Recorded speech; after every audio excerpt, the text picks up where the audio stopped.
جب حضور کی ولادت باسعادت ہوئی نا، آپ کی اماں جان فرماتی ہیں کہ جناب جبرائیل علیہ السلام 3 جھنڈے لے کے آئے۔ کتنے جھنڈے؟ 3۔ آج لوگ کہتے ہیں بھئی آپ جھنڈیاں لگاتے ہو، ہم نے کہا جی ہم تو جھنڈیاں لگاتے ہیں، جناب جبرائیل تو 3 جھنڈے لے کے آئے۔ جھنڈیاں کیسے تو جھنڈے؟ فرمایا کہ ایک بیت المقدس کی چھت پہ لگا دیا، ایک خانہ کعبہ کی چھت پہ لگا دیا، ایک حجرہ آمنہ کی چھت پہ لگا دیا۔ جناب جبرائیل 3 جھنڈے لے کے آئے۔ دوسری حدیث کے اندر آتا ہے جناب جبرائیل علیہ السلام 3 جھنڈے لے کے آئے، ایک مشرق کے اندر، ایک مغرب کے اندر لگا دیا، ایک حجرہ آمنہ کی چھت پہ لگا دیا۔ علماء نے لکھا ہے کہ اس لیے مشرق سے مغرب تک لگانے کا مقصد یہ تھا کہ جو نبی آنے والا ہے اس کی عظمت، اس کی شان یہ ہے، اس کی آسمانوں پہ بھی حکومت ہوگی، اس کی مشرق کے اندر بھی حکومت ہوگی، اس کی مغرب کے اندر بھی حکومت ہوگی۔ سبحان اللہ۔ کہیں بیلی گیا ہوں گے کیڑا ادھر بارڈر جھنڈا سے واگا بارڈر اتنے جتنے پاکستان کی حدود ختم ہوئی اتنے پاکستان کا جھنڈا لگیا ہے۔ وہ نشان اس بات کی ہے کہ یہاں تک پاکستان کی حکومت ہے، اور ادھر چل جائیے بر کی ڈیارے والی سائڈ سے اتنے بھی پاکستان کا جھنڈا لگیا ہے کہ یہاں تک پاکستان کی حکومت ہے۔ اور اس وقت پاکستان کا وزیر اعظم عمران خان ہے، جسے میں جو کہتا ہوں آپ کو پتہ ہے، تو پتہ چلا کہ اس وقت ان کی حکومت ہے، جھنڈے لگے ہوئے ہیں اور حکومت اس کی ہے۔ تو اللہ پاک نے یہ 3 جھنڈے لگا کے یہ لوگوں کو بتلایا کہ جڑا نبی دنیا دے اندر تشریف لے آ رہا ہے نا، اس کی حکومت مشرق کے اندر بھی ہے، مغرب کے اندر بھی ہے، آسمانوں پہ بھی ہے، زمین پہ بھی ہے۔ اس لیے میرے امام کے چھوٹے بھائی مولانا حسن رضا خان فرماتے ہیں کہ اللہ اللہ شاہ کونین جلالت تیری، عرش کیا فرش کیا، عرش پہ جاری ہے حکومت تیری۔ اللہ اللہ شاہ کونین جلالت تیری، اللہ اللہ شاہ کونین جلالت تیری، فرش کیا عرش پہ جاری ہے حکومت تیری۔ سنیں محبوبہ، عرش بھی آپ کی حکومت ہے، فرش پہ بھی آپ کی حکومت ہے۔ حضور فرماتے ہیں کہ میرے 2 وزیر آسمانوں پہ ہیں، 2 زمین پہ ہیں۔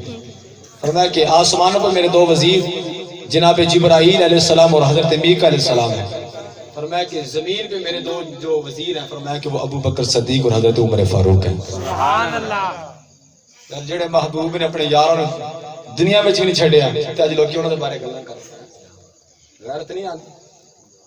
کندر پنجابی ڈوب کے نا ماجن پانی دا چلو لے کے یار انہاں صحابہ دی عظمتاں تے تسی اٹیک کر دیو جنہاں نے مصطفیٰ نے خود شان عطا فرمائیاں، جن کو مصطفیٰ نے خود مقام دیا، جن کو اولیت مصطفیٰ نے خود دی، جن کو مقام و مرتبہ مصطفیٰ کی ذات نے خود عطا فرمایا، ارے جن کے مقام کو مصطفیٰ نے خود بیان کیا ہو تم کون ہوتے ہو تو ان کی عظمت کو کم کرو۔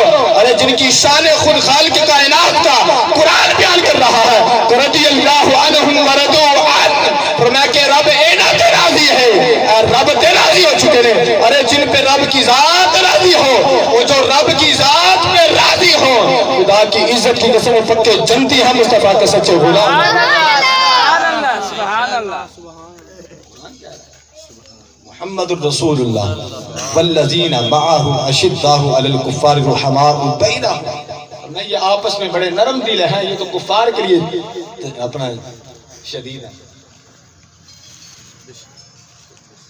اس لیے یہ مصطفیٰ کریم علیہ السلام کا مقام۔ اما آمنہ فرماتی ہیں کہ مصطفیٰ کریم علیہ السلام کی آمد میں 3 جھنڈے آئے، اور میرا آقا کریم علیہ السلام کی پھوپھی جان فرماتے ہیں کہ جب مصطفیٰ کریم علیہ السلام کائنات کے اندر تشریف لائے نا، کہتے کہ میں نے ہاتھ آگے بڑھایا تاکہ مصطفیٰ کریم علیہ السلام کو غسل دوں۔ کہتے جب میں نے ہاتھ آگے بڑھایا غیب سے آواز آئی، اے حضور کی پھوپھی جان اسے نہلانے کی ضرورت نہیں ہے، یہ نبی جو کائنات کے اندر آیا ہے اللہ نے اس کے قدموں کے صدقے سے زمین کو بھی پاک فرما دیا ہے۔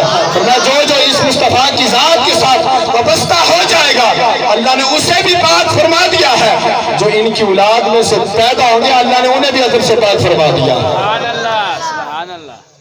مصطفیٰ کریم علیہ السلام کہتے ہیں کہ حضور کے ختنے ہوئے تھے، ناف مریدہ تھے، آنکھوں کے اندر سرما ڈالا ہوا تھا. کہتے مصطفیٰ کریم علیہ السلام کی ذات حسین و جمیل لگ رہی تھی.